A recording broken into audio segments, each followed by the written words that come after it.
Welcome to Restore My Song, a space to be encouraged by two friends who love Jesus and see His purpose in all things, even pain. Every episode you'll hear real stories from real people who asked, "How am I going to make it through this?" and found God's redemption. Here's your hosts, Joia Hyde and Rhema Toll.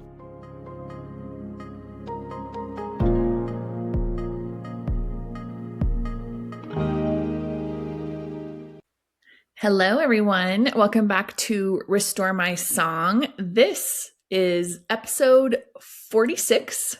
Wow. And I just have to say, we are both having an amazing hair summer right now. If you have not seen our YouTube channel with our amazing video, Yes. you might hop on there. All you have to do is on YouTube put in the @ sign and then Restore My Song is one word, and we pop right up. Yeah. But Joia has the cutest bangs and short hair. Joia, how long has it been since you've had short hair? Oh, a long time. Many years. But you inspired me with the bangs, Rhema. I cut my bangs because I was like, Rhema's bangs look so cute. I'm going to do it too. So I cut my own bangs, and they actually turned out okay. They did. But not great. So then I had a professional help me with the rest of my hair. Because I was trying to cut the back of my hair, and I had no business doing that. I really didn't. But sometimes you got to ask for help, and that's okay too. Sometimes you have to pay for help, and that's okay too. What? I know. Once in a while, it's good. And us girls who keep our hair longer, like we don't have to have haircuts as often. So Yeah, go all in. Like go get a nice one. Yeah, that's right. That was the whole thing. The lady that cut my hair was like, "This is a big haircut," and I was like, "It is. That's why I'm having you do it." So yeah, do a good job. I know. I'm taking my middle son, Asa, today to get his haircut. For those of you who know him, he's been growing it out for 1.5 years, and it's a long time. Wild and crazy. And I talked him into donating it. And finally he's like, I'm ready. I think the back is just long enough and I'm going to ride that wave. I'm like, yes, let's go get a cut. Yes, absolutely. I cut all of my kids' hair, and all 3 of my boys need haircuts today. So wish me luck. We'll see how that goes. Good luck. My youngest son, his haircut is always a little iffy. Like, did he sit still for more than 30 seconds or not? You never know what you're going to get. But I kind of imagine you just like safely holding the scissors in your hands, walking around the house, following him, doing one little snip. Yep. That's 5 how I minutes have later, to do it. Do one more snip. Yeah, his last haircut took me approximately 4 days to actually get done. But you know what? He wouldn't sit still in a barbershop either. That's all there is to it. Might as well do it in the safety of our own home. Yeah. You are a true Proverbs 31 woman, Joia. Like you just whatever you need to do, you figure out how to do it. Just learn. Well, we are blessed to live in this day and age where we can literally learn how to do anything via YouTube. This is true. Right? This is true. Like, yes. You need to fix something in your house, YouTube it. Search the make and model of your dishwasher and figure out why it's making that horrendous noise. I'm telling you, there have been times when I'm like, okay, let's figure this out. And there's a video. And thankfully, people make videos about everything, like how to clean your grout lines. Thank you for making this video. So now I know how to do that better. But yeah. Yep. We live in crazy times. It's true. I'm really grateful we don't have to just like rely on our own brains because glory, there's too much to do. Yep. Too much to do, too much stuff. Yep. Well, we've been rambling, but we started something really fun last week, didn't we? We did. Yeah, I really loved it. If you haven't listened to our last episode, we started this new series on Psalms of David specifically. And I love hearing what you've learned about this, Rhema. And you have really inspired me to study the context of these Psalms more. I was just telling you, I took Bible classes in college, but we never once dove into what was David doing when he wrote this psalm. And it's so interesting to me. So we really hope it's interesting to those of you that are listening too, and maybe you can learn a little bit and share with us what you're learning too, right alongside of us. Yeah, that'd be great. And we think it fits on in the whole Restore My Song theme, because we're thinking about how David poured his heart out in worship, in song, in some of the craziest highs and lows of his life. And that's what I keep being struck by is David turned his heart to the Lord, like even in the midst of his emotions and his fears and danger and physical danger. I mean, just heart danger, heart sickness, he was turning it all over to the Lord. And I'm like wanting to learn from that posture and want to live my life that way. Like, what if I cultivated that as my first response when hard seasons come, that my heart turns to the Lord. So that's a huge takeaway I'm getting just overall so far. And then last week you did Psalm 3. This week we're looking at Psalm 4. So just a quick recap. Psalm 3, David wrote on the way when he was in flight from his son Absalom, who had brought an army to Jerusalem and was trying to take over the kingdom. And it looked like he was succeeding. And so David flees Jerusalem for his very life, doesn't know if he's going to get to return. And on his way fleeing, he starts to encounter even all these people who are like, good riddance to you, David. Like, you are finally getting what you deserve. Even going so far as to tell him that this is God's punishment to you. And so Psalm 3 was all about David, like bringing that to God and being like, here's what people are saying, and it just is not adding up to your character, God. So Psalm 4 was written, we think, more in the evening, like maybe on a rest stop. Joy, you mentioned a cave. Tell me about that. I read a little bit on the internet this week just about how he actually wrote this from a cave that he was hiding in. So talk about physical danger, not knowing how to escape. It really adds some depth to these words. Yeah. And then we keep talking, Rhema, like he's hiding from his own son. If we can just wrap our heads around that for a minute, that's wild. Yeah. And I know, thinking through the book of 1 Samuel and 2 Samuel, where the Bible recounts all these happenings. David is, yes, he's scared, but he's also incredibly sad. And he's also just hoping for reconciliation with his son. So even though his son is actually trying to murder him, David's heart is for his son and wanting his son to turn back to God and for them to have restored relationship. And ultimately, when Absalom dies, David is just heartbroken, even though this whole course had happened, this whole huge rift, and Absalom didn't turn from his evil. So talk about a lot to carry, complex trauma and emotions, and so much going on in their relationship. Wow. It puts a lot into perspective when I think about going through times with my teenagers or my toddlers, man, how do we keep a posture of hoping for and fighting for our kids? Yes. And I think so many people can relate with this, right? Like just wanting what's best for our kids, not understanding why they're doing what they're doing, not being able to control what they're doing, and having it so greatly affect us day in and day out. Well, actually, Joia, you mentioned this a little bit earlier before we were talking on the podcast, but I think one of the things we struggle with in parenting in general is shame and fear that when our kids don't act how we want them to, we think it's a reflection on us.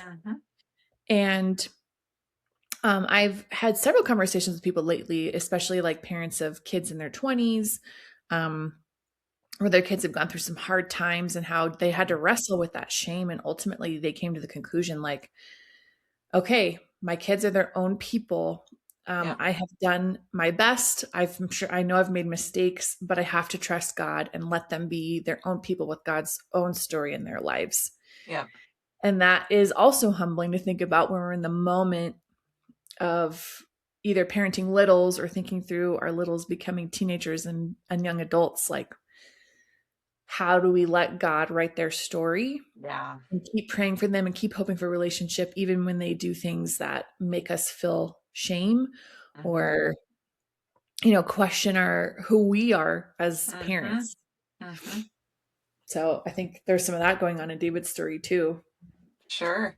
But can we just mention the fact that this son of David's is not, we don't tie him to David often. When we're talking about David of the Bible, you don't say the father of Absalom, right? Like, we don't say he was a man after God's own heart, but he did father Absalom.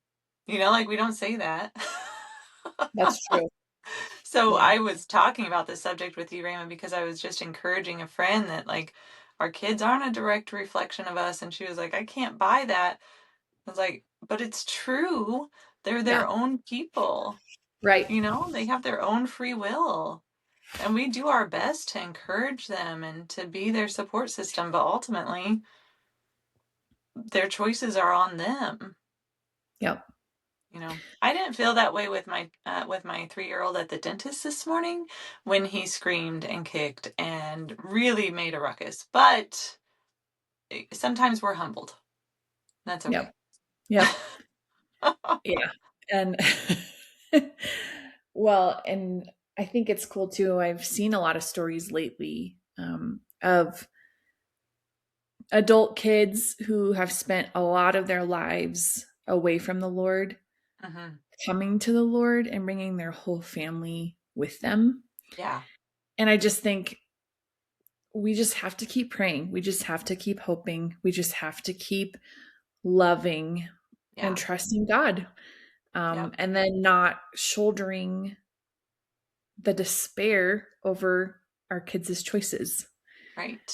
I feel like there's more people who could speak better to that than me, but Sure. I don't know. Hopefully that encourages someone out there that we can all learn from, David especially. Right. Yeah. Right. Okay. So I do have dive some. in. Yeah, I have Psalm 4 here. Should I read it out or you want to read it? You go for it. I didn't even ask. Okay. All right. So here's Psalm 4. Answer me when I call to you, O God, who declares me innocent. Free me from my troubles. Have mercy on me and hear my prayer. How long will you people ruin my reputation? How long will you make groundless accusations? How long will you continue your lies? You can be sure of this. The Lord set apart the godly for himself. The Lord will answer when I call to him. Don't sin by letting anger control you. Think about it overnight and remain silent. Offer sacrifices in the right spirit and trust the Lord. Many people say, who will show us better times? Let your face smile on us, Lord. You have given me greater joy than those who have abundant harvests of grain and new wine. In peace I will lie down and sleep, for you alone, O Lord, will keep me safe. Wow.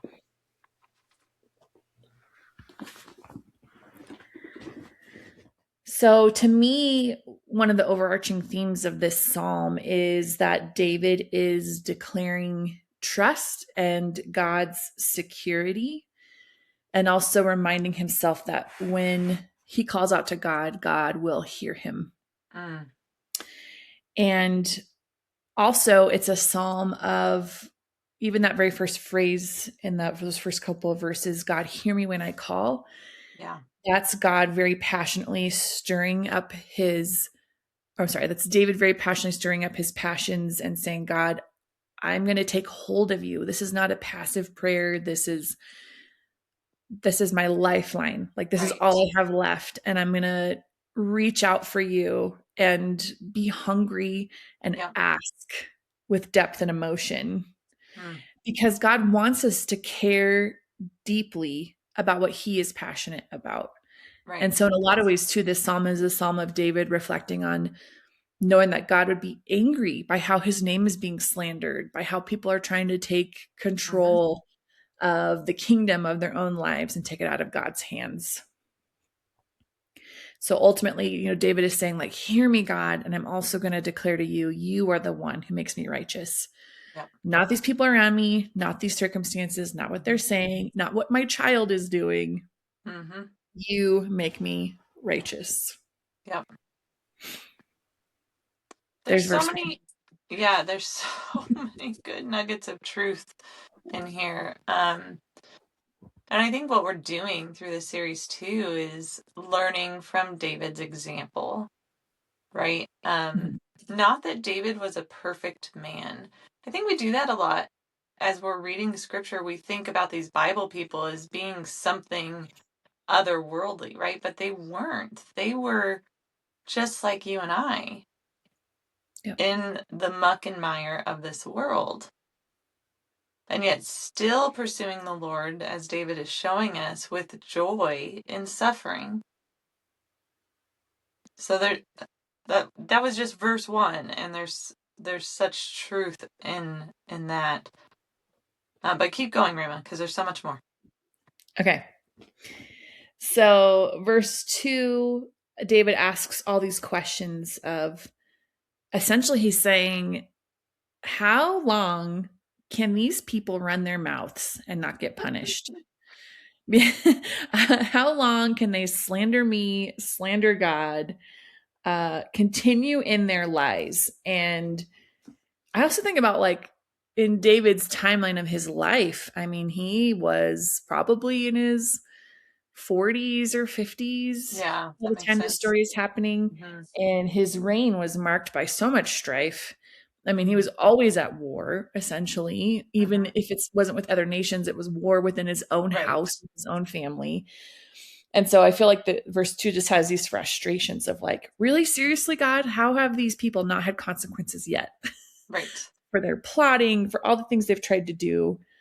But one of the commentaries I read also said, but wait a minute, this verse also should be a pause for us to turn inward and go, okay, God, show me where I have been sinning, because really, how long can I carry on this sins I've been carrying, thinking I'm just going to get away with it before I suffer horrible consequences? And so it's not just an outward, I'm accusing everybody else, but it should be an inward, okay, God, check my heart. And even though I'm watching my reputation be dragged through the mud, may I use this as a time to also look inward and be introspective. Because after that, David in verse 3, he starts going through these ideas of, like, but why am I so concerned about this? And it's because, God, you've set me apart. Yeah. And not just be removed, but we've been set apart by the Lord for the Lord's enjoyment, for purity, for special service to him that goes above and beyond just an average everyday life. Yeah. And so when we are introspective, when we are waiting for him to defend us both outward, and we're also inwardly cleaning house, that's when we can continue to align with the Lord's purpose for us of being set apart. Right. Yeah. And then after that, when we know we've been set apart, like we're held by the Lord, we have these confidences that he hears us. Yep. He hears our prayers as we abide in him. There's a cross reference to this in John 15:7. As we believe in him, this is Matthew 17, verse 20. When we fast and pray, from Matthew 17:21. As we confess sins to the Lord and to each other, James 5:16. When we choose to not lie and instead speak the truth, that's Psalm 17:1. As we read the word, when we have the word in our lives, God hears us and we hear him more, Proverbs 28:9. And also when we pray genuinely from our hearts, the Lord hears us. That's also from Matthew 6:7.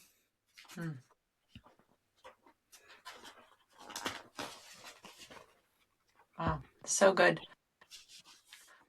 The next verse is probably my favorite, and I want to read it in my version before we dive into it. says, Yeah. be angry and do not sin. Ponder in your own hearts on your beds and be silent. I love that. What? How often when we're angry do we think we're just going to go sit in silence and ponder? Not act on it, just ponder. Ponder with the Lord in our anger. Well, I wrote down about that verse too. It's like David has every right of anybody to be angry Yeah, at this point. right. Angry at everybody. Oh, yeah. And our world now justifies anger. Like, oh, yeah, you need to set up boundaries. You need to not talk to these people because they did this, and that to you. Can you imagine what the world today would be saying about David's son? Like, if they were actually on David's side, which they wouldn't be, but if they would, they'd be like, oh, you need to cut him off. Like, don't even have any sort of connection with him anymore. Yep. Cut your losses, turn and burn. Yes. And it's like David knew from God's law, God's heart, that anger is not permission to sin. No. Sometimes we use that as the justification Oh, to sure. sin and cover up our actions later. Well, I was just so angry because I was justified in responding this way. Yes.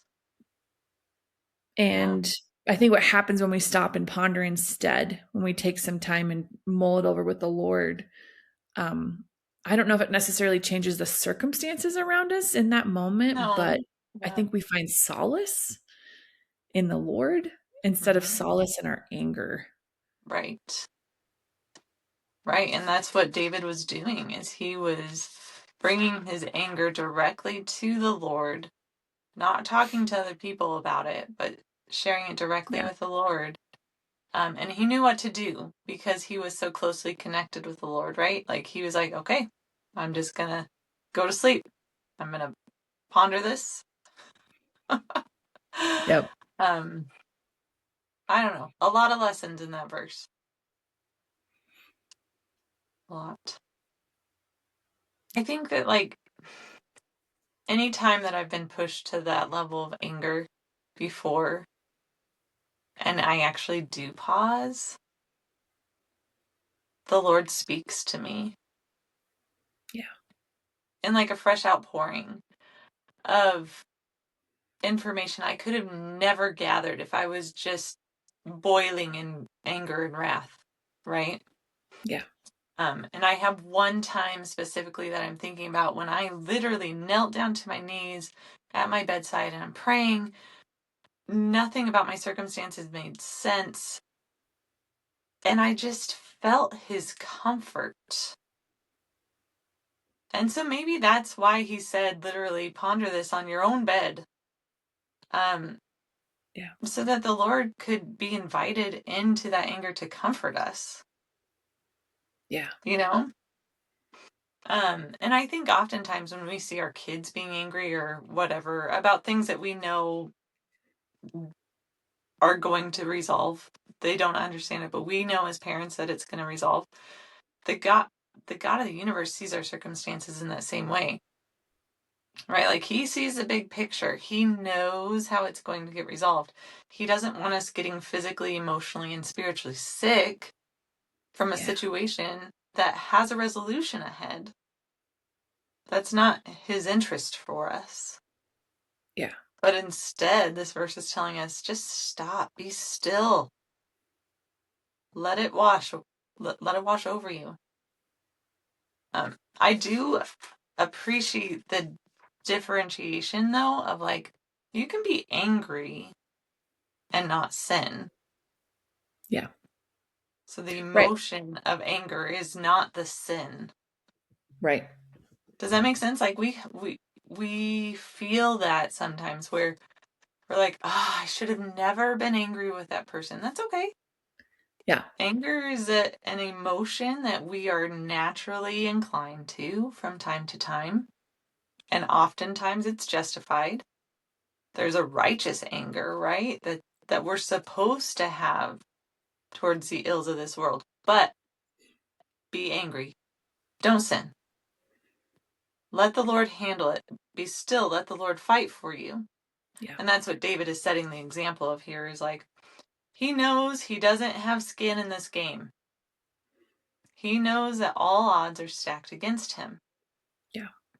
And we all have those moments where nothing good in our own understanding can come from the situation that we're in. Yep. And yet at the same time, in the spiritual realm, the Lord is already fighting, and he already knows he's already going to make it right. So he doesn't want his children getting all Twitter-pated. Just rest in him. That's so good. Yeah. Well, I was thinking too about how you're right. Anger, the emotion is not a sin. It's not bad. Mm-hmm. And honestly, it's usually either a indication that we are scared or sad on the feelings wheel. If you've ever looked at the feelings wheel, I'll post a little image of that. Yeah, do that, because that is something I've been learning is like, yeah. when I'm feeling anxious or afraid, it comes out as anger. Yes. And that's weird. And I think Right? another thing too is I don't do this all the time, but I feel like the Holy Spirit has empowered me a few times in my life to, when I feel anger, to very strongly stop and pray and ask him what's going on in the spirit realm that is causing all the chaos and anger happening in front of me or in me.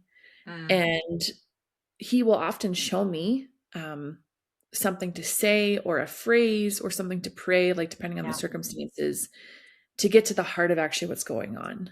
Because I think anger can also be responding to confusion. And so I try hard when I feel it to just pull back. And it's not avoidance. I think if we're actively asking the Lord about it or taking the time to ponder it later, I think it's avoidance if we never come back to it with the people in our lives. Yes. So I think it's important to circle back around then, and also to apologize for what we've done acting out of our anger, especially once we realize what the root issue actually was. Yeah, which is so hard to do. It's humbling and scary to come back later and say, hey, when I responded in anger, I was actually felt shame because of how my child was acting, or I felt scared that you were changing your mind about something we had agreed upon, or right, there's so many reasons that anger can manifest. And I love this reminder as well, to just, what does it mean to bring it to God? Ask him to show me what he sees, not just what my own natural eyes are seeing. Yep. Yeah. Okay. Wow. So verse 5, after the don't sin by letting anger control you verse, is offer sacrifices in the right spirit and trust the Lord, which Jesus talks about this too. Right. A lot, especially in the Gospel of Matthew, where he tells people like, hey, if you are angry, you need to make it right before you come to the temple to make a sacrifice. Yeah. And so I thought that was interesting to think through, like, what would it mean to ask for forgiveness every time we come to the Lord in worship, and then to trust the Lord in that vulnerability of asking forgiveness. And then after that, David writes, many people say, who will show us better times? Like, I'm in despair. Life is crushing me. And David's response is, but let your face smile on us, O Lord. Yeah. Because David knows that's what the Lord is going to do. Yeah. The people around him don't have that level of faith, right? They don't see it. So I see some shadows of Job in this verse, right? Where everyone's telling him, hey, you still believe in that God? Like, are you sure you still want to put all your eggs in that basket? Yeah. When literally everything's been stripped away from you, you're still going to say these things? Yep. You still believe it? And he does. He knows that the only goodness they're ever going to see is going to come from the Lord. Yeah. Yeah. When I wrote down this little note about verse 6, everyone else is saying, The world's on fire. It's burning. It's horrible. There's no hope. And David's saying, God, smile upon me. I wrote, when I've been disappointed by people over and over again, it's really easy to doubt God's goodness. But despite what the cynics say, Lord, I trust that you will show me good. And he does. Yep. He trusts it. Yep. Wow. Verse 7, I loved. I wrote it down 2 times this week. He says, you put more joy. This is my version. I'm reading from the English Standard Version. What do you got?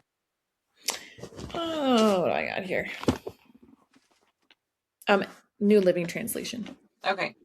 So in the English Standard Version, it says, you have put more joy in my heart than they have when their grain and wine abound.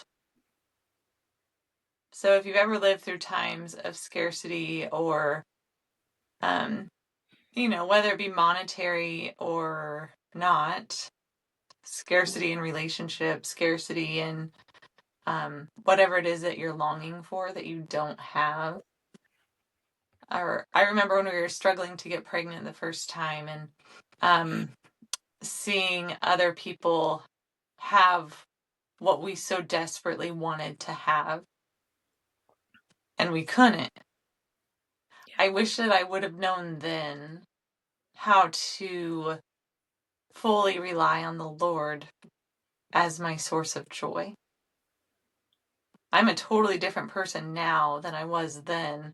And I think about that a lot where I just so desperately wanted a baby. And it didn't make sense to me that it wasn't happening. Yeah. And I thought, that's what I have to have in order to be happy. But now, so many years down the road, that was never true. Jesus was with us through every step of the way. His joy was accessible here and now. It always is. It's always right there. Yeah. And so I think that the dearest people that we ever meet are those who fully bank their joy on the Lord. When we see how joy just radiates through them, it changes us, right? I think about my dear grandma Jessie, who was a single mother of 3. She didn't have a lot of money. We have a whole podcast on this last season, right? We had my dear friend Shannon on, and he was talking about my grandma, but she always trusted in the Lord. And she had miraculous stories throughout her life of his provision. So she could have written this verse that said, you would put more joy in my heart than they who have their grain and wine abound. Because she knew that truth. And that's what I aspire to too, is to just be like, hey, I know other people have this, this, and that. But are they satisfied? Are they actually fulfilled? Unless they have their full trust in the Lord, it doesn't matter how much they have or don't have. Yeah. So I'm grateful for that verse too. Such a good reminder.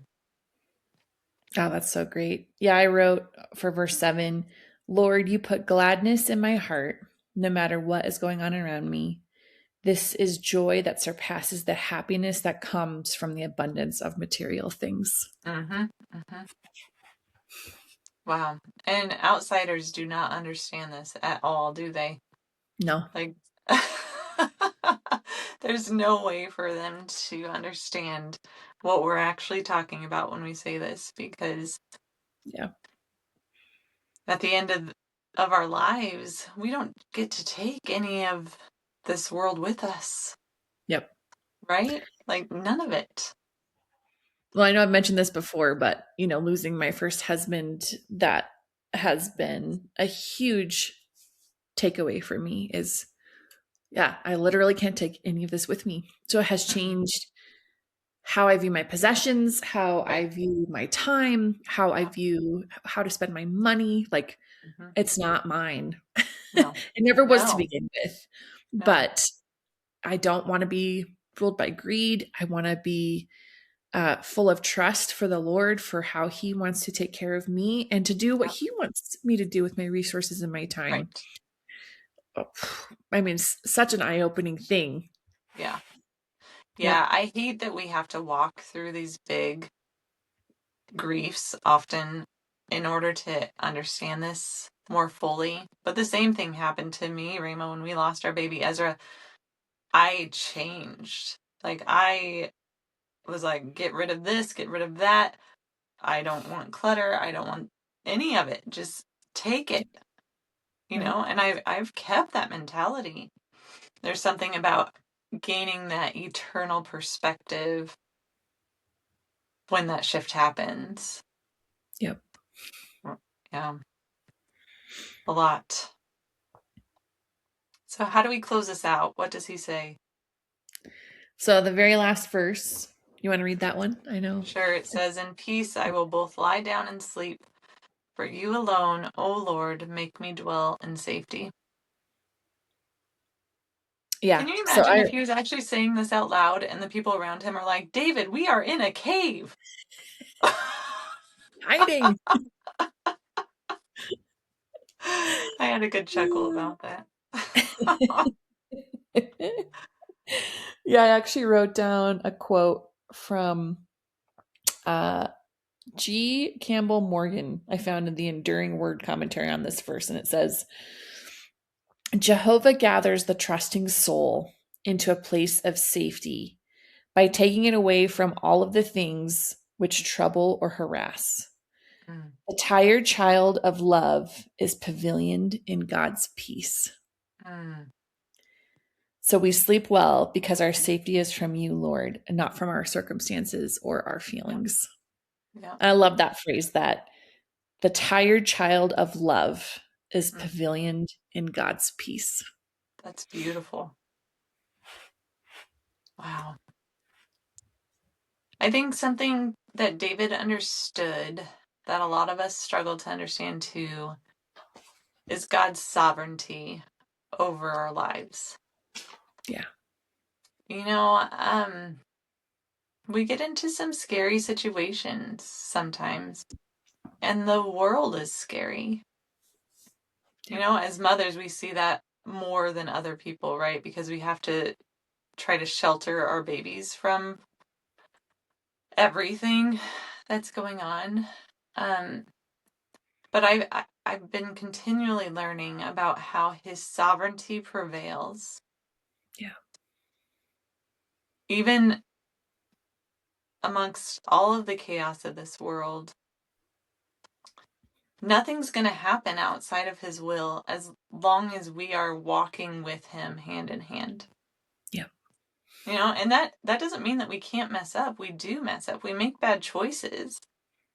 And yet, just like a good shepherd, a good father, he just gently guides us back into his harbor of safety.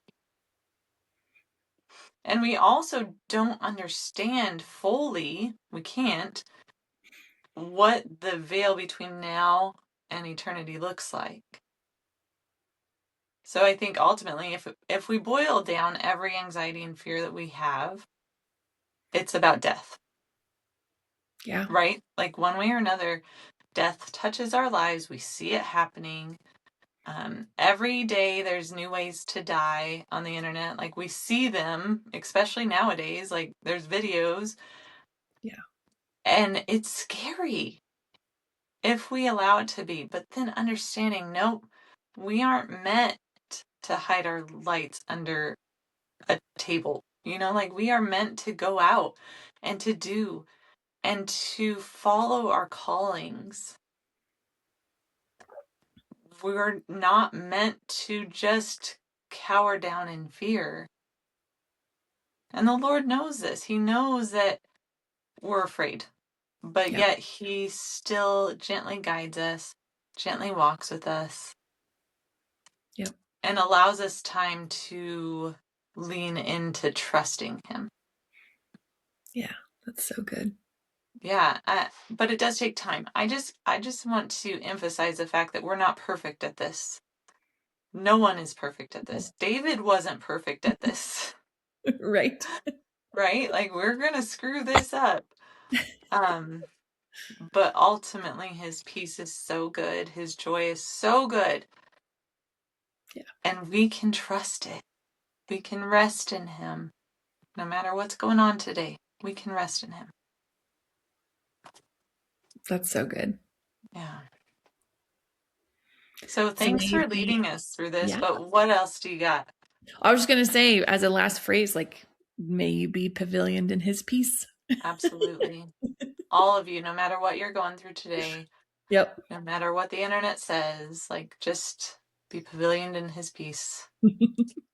Also, as a reminder to you and to myself, we can put our phones down. We don't have to look at it all the time.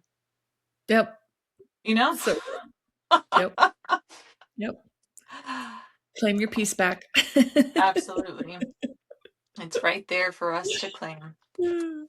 Oh, thank you for leading us through this, Rhema. What are we going to do next? What's our next psalm? Psalm 5. Hey, I love that. Right in order. Right in order. That's so cool. So let us know if you've been listening to this, what you think of Psalm 4, how it has impacted your life, and then any questions you have too, and we'll just talk it through. Yeah. Yeah. Awesome. All right. Well, until next time, friends, we'll look at Psalm 5. Thank you so much for joining us today. We look forward to growing our community together. We want to continue telling the stories of where the veil between heaven and earth is so thin and we can see God at work in our lives. To help us grow this community, please do share this podcast. We're working on being on lots of platforms, but whatever platform you found us on, please give us good reviews, leave comments. You can even just add stars, give us a 5 out of 5, shameless plug. Also, if you want to contact us directly, you can find us on Instagram at restoremysong, or also send us an email at restoremysong@gmail.com. All right, we'll see you soon.